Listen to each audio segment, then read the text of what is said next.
Nakakuha muli ang Philippine Navy ng 2 makapangyarihang barkong pandigma mula sa Ireland.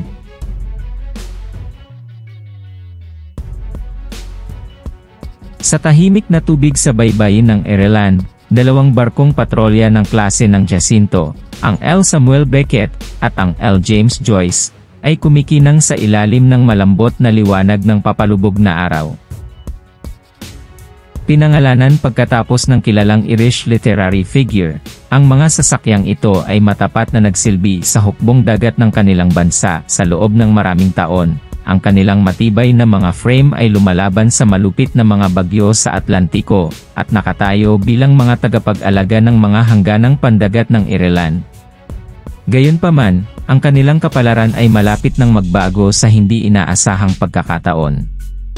Isang malutong na umaga nang kumalat ang balita, na parang napakalaking apoy sa basin ng hukbong dagat na isang makabuluhang pag-unlad na pumukaw sa puso ng mga mandaragat at opisyal. Nagpahayag ng interes ang hukbong dagat ng Pilipinas na makuha ang 2 barkong Jacinto class, na tinitingnan ang mga ito bilang mahalagang karagdagan sa kanilang armada.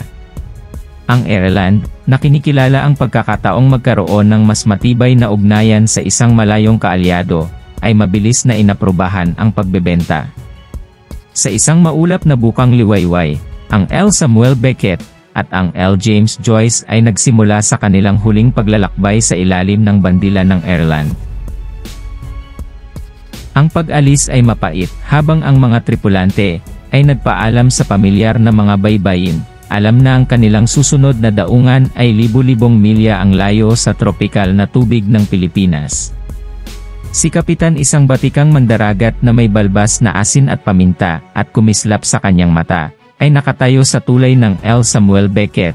Ang kanyang kamay ay nakapatong sa timon.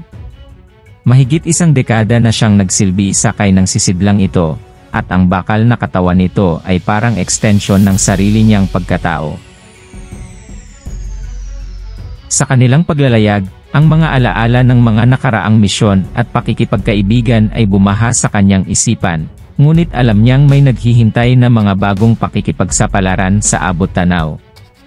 Ang paglalakbay ay mahaba at mahirap, habang ang 2 barkong patrol ay naglalakbay sa malawak na kalawakan ng karagatang Atlantiko, na tumatawid sa Ecuador at nagtitiis sa malalakas na tropikal na bagyo. Sa kabila ng mga hamon, ang mga tripulante ay nanatiling determinado. Ang kanilang mga espiritu ay pinalakas ng pag-asa sa hindi alam. Sa wakas, pagkatapos ng mga linggo sa dagat, nakita sa baybayin ng Pilipinas ang isang nakamamanghang tanawin ng luntiang halaman at malinis na dalampasigan.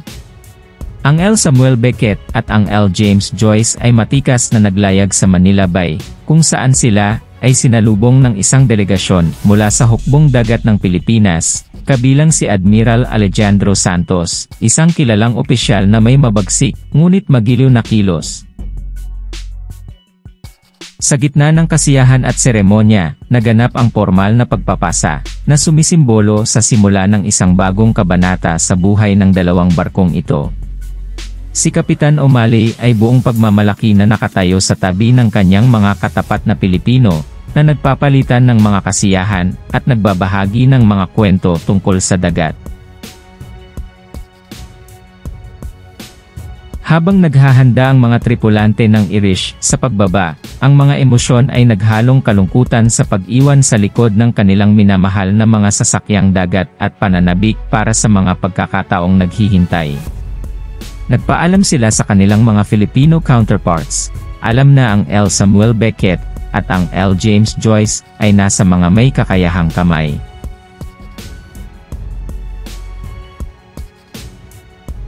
Para sa mga tripulante ng Philippine Navy, ang pagdating ng Jacinto-class patrol ships ay minarkahan ng isang makabuluhang milestone sa kanilang pagsisikap na gawing moderno at palakasin ang kanilang mga kakayahan sa pandagat.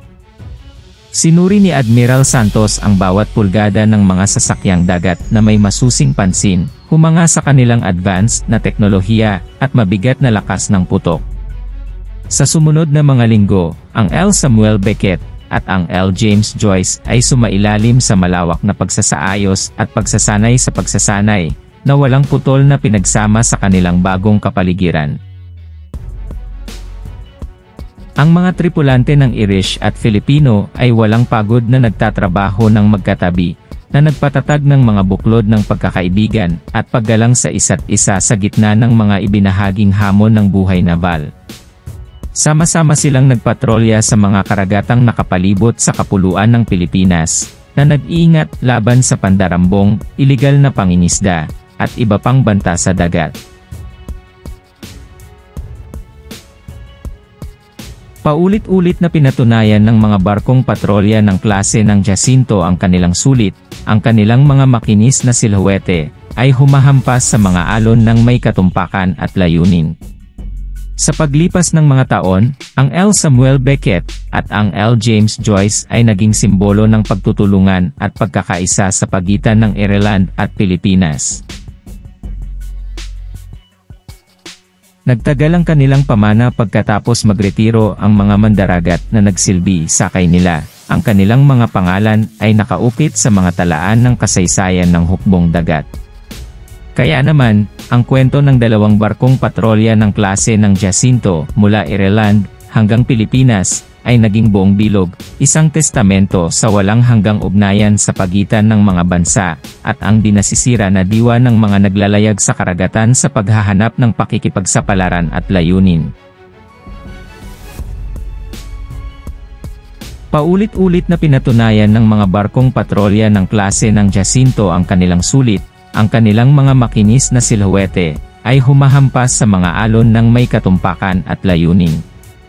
Sa paglipas ng mga taon, ang L. Samuel Beckett at ang L. James Joyce ay naging simbolo ng pagtutulungan at pagkakaisa sa pagitan ng Ireland at Pilipinas. Nagtagal ang kanilang pamana pagkatapos magretiro ang mga mandaragat na nagsilbi sakay nila. Ang kanilang mga pangalan ay nakaukit sa mga talaan ng kasaysayan ng hukbong dagat. Kaya naman, ang kwento ng dalawang barkong patrolya ng klase ng Jacinto mula Ireland hanggang Pilipinas ay naging buong bilog, isang testamento sa walang hanggang ugnayan sa pagitan ng mga bansa, at ang dinasisira na diwa ng mga naglalayag sa karagatan sa paghahanap ng pakikipagsapalaran at layunin.